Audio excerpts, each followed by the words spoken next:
Good morning, students. Today we are going to start the revision of the topic latitudes and longitudes, second chapter of geography. So, before we start about the imaginary lines on the globe, let's us understand what is the globe. Globe is a three-dimensional model of the earth which show us the accurate shape and size of the different continent, countries, capitals and water bodies. So, it is a very accurate thing to understand about our planet Earth, and it also show us the correct shape of the earth, that is spherical. So this model is also in spherical in shape, right? So this the globe is also tilted as it was, as the real earth is also tilted, and there is a line in the middle of the earth, that is axis. The earth is revolving around its axis, and this movement of the earth is known as rotation. Then the imaginary line axis runs from north pole to the south pole, right? But this line, when you see the earth closely, then you can see that there is no imaginary, there is no line of the axis, because that is just an imaginary line which is running from north pole to the south pole. Then there is an imaginary line in the center of the earth horizontally, which is dividing the earth into two parts. That is, the earth is known as this line is known as equator, dividing the earth into two parts, southern hemisphere and northern hemisphere. Our country India is located in the northern hemisphere. Then there are several other imaginary lines, horizontal lines. These lines are parallel to each other, and all these lines are known as parallels of latitude. These lines are running from in the northern hemisphere also and in the southern hemisphere also, and total there are 180 lines of the parallels of latitude, 90 on the northern side, 90 on the southern side, and one is equator. So there are total 181 lines of the 181 lines of the parallels of latitude. And these lines, when we are moving from the equator towards the pole side, these lines are becoming smaller and smaller, as you can see in this picture. Then that same thing happened in the north side also. When we are moving from the equator towards the the south latitude or the south pole, the lines are becoming smaller. Then when you talk about its degrees, then equator is marked as 0 degree, and all the other lines are marked by 1 degree each, and the north pole and the south pole, they both are marked as 90 degree N and 90 degree S respectively. So all these lines are they are started from the north pole and the south pole, which are points, and they are running from, you can say, started from one pole and ended at one pole. So these are the lines of latitudes. There are other than equator, there are some other important lines of latitude.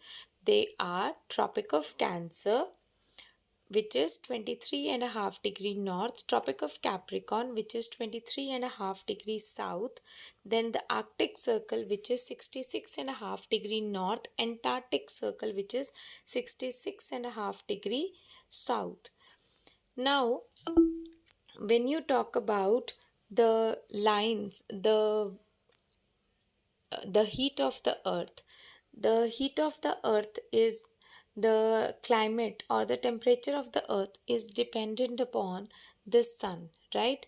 There are some places on the earth which are getting the direct rays of the sun, as you can see in this picture, but there are some areas which are receiving the slanting rays of the sun. So due to this rays of the sun, there is difference in the atmosphere and climate of these areas. So there is one area which is Tropic of Cancer to Tropic of Capricorn, which is shown with yellow color. This area is known as the torrid zone, and as this area is in front of the equator getting the maximum amount of heat, so this area is always hot. Then the other area which is shown in green color, that is, this area is known as temperate zone, which is having neither too hot nor too cold climate. And the last area is the frigid area, which is shown with blue color.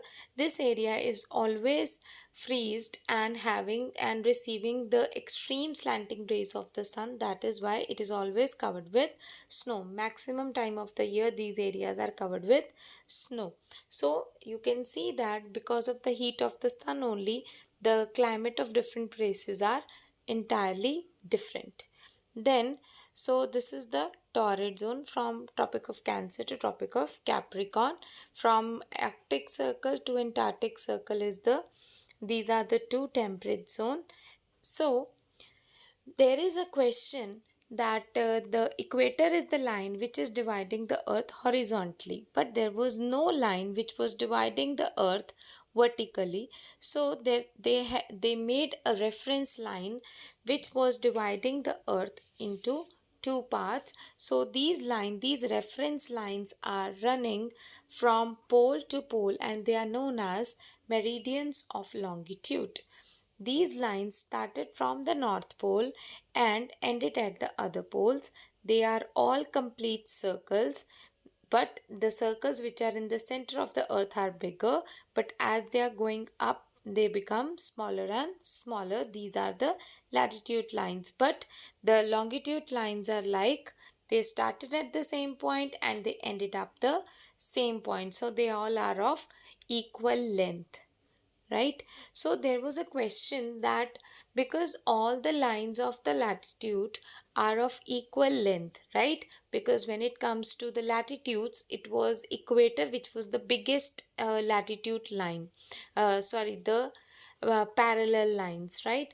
But when it comes to the longitudes, then there was all the lines were equal. So they decided one place at Greenwich, London, as the reference line. So this is the reference line which they have shown, and this line is considered as the reference line. All the areas which are towards its east side and the west side, they all are having a reference, and the time is also calculated according to this line, right? So this line is known as prime meridian, right? So on the east side of the prime meridian, the lines of longitudes are drawn like this, and they are marked like 1 degree east because that is on the east side of the prime meridian, 2 degree east, 3 degree east, 4 degree east, like this, and there are total 180 degree east, means 180 lines of on the east side. Similar thing happened on the west side also. It is also marked as 1 degree west, 2 degree west, and there are total 180 degree west lines also. So in a way there are total 360 lines of latitudes, and there these line which is shown in red, that is the prime meridian line, which is this is the line which is common of both the equator, both of the eastern hemisphere and the western hemisphere. So this is known as the line which is common, right? So the 180 degree east and 180 degree west is a common line, right? Then the areas which are towards the east side of the prime meridian, they are ahead in time as compared to the areas which are in the west side of the prime meridian, right? And the lines where and the when the latitude and longitude lines are drawn together, then they form a grid as you can see in the picture. Then the longitude and time, so the areas which are on the east side, they are ahead in time. As you can see, the time will be plus here. On the other hand, the areas which are on the western hemisphere of the prime meridian, they are having they are behind in time, so time will be minus here. So there is total 360 degree of the total of a globe, and every degree is marked with a difference of 4 minutes, means every degree towards the east side will plus 4 minutes and every degree towards the west side will minus 4 minutes. So for example, at the prime meridian the time is 12 noon, so the area which is on 1 degree east will be having 12:04, means 4 minutes ahead.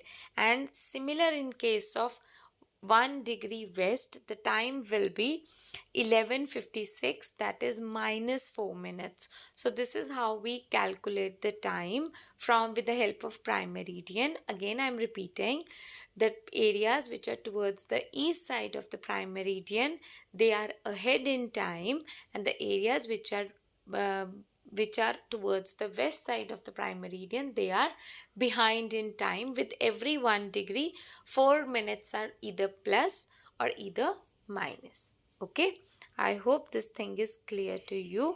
So this is all for today.